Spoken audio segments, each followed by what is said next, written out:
আসসালামু আলাইকুম। আমেরিকার B1 B2 ভিসার ক্ষেত্রে কোনো ডকুমেন্টস প্রয়োজন হয় না। হ্যাঁ, আপনি ঠিকই শুনেছেন। B1 B2 ভিসার ক্ষেত্রে দুইটি জিনিস খুব ইম্পর্ট্যান্ট। এক হচ্ছে আপনার DS-160 সুন্দরভাবে সঠিকভাবে ফিল আপ করা এবং দ্বিতীয় হচ্ছে সঠিক প্রস্তুতিতে ইন্টারভিউ ফেস করা।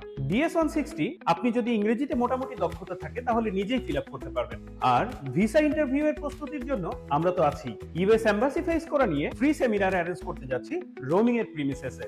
আপনি আপনার যত ধরনের কোশ্চেন আছে সব কোশ্চেন রেডি রাখুন আর যোগদান করুন আমাদের ফ্রি সেমিনারে। কিভাবে আপনি কোশ্চেনের আনসার করবেন, আপনি যদি ব্যবসায়ী হন তাহলে আপনার কি ডকুমেন্টস ক্যারি করতে হবে, আপনি যদি চাকরিজীবী হন তাহলে আপনাকে কি ধরনের ডকুমেন্টস ক্যারি করতে হবে, আদৌ কোনো ডকুমেন্টস লাগবে কিনা, ব্যাংক স্টেটমেন্ট, সলভেন্সি সার্টিফিকেট এগুলোর প্রয়োজন আছে কিনা, আপনি যদি ফ্যামিলি সহ ট্রাভেল করেন তাহলে আনসার কি হতে পারে, কোশ্চেন কি হতে পারে, আপনি যদি একা ট্রাভেল করেন সেক্ষেত্রে আপনার ফ্যামিলির ব্যাপারে কোশ্চেনের আনসার কি হবে, এরকম হাজারো প্রশ্নের উত্তর আমরা রেডি করে বসে আছি আপনাদের জন্য। আপনাদের কোশ্চেন নিয়ে আসুন, আনসার আমাদের কাছেই পাবেন। ফ্রি সেমিনারে জয়েন করতে নিচের দেওয়া লিংকে রেজিস্ট্রেশন করুন। আসন কিন্তু সীমিত। রোমিং এর সাথে থাকার জন্য ধন্যবাদ।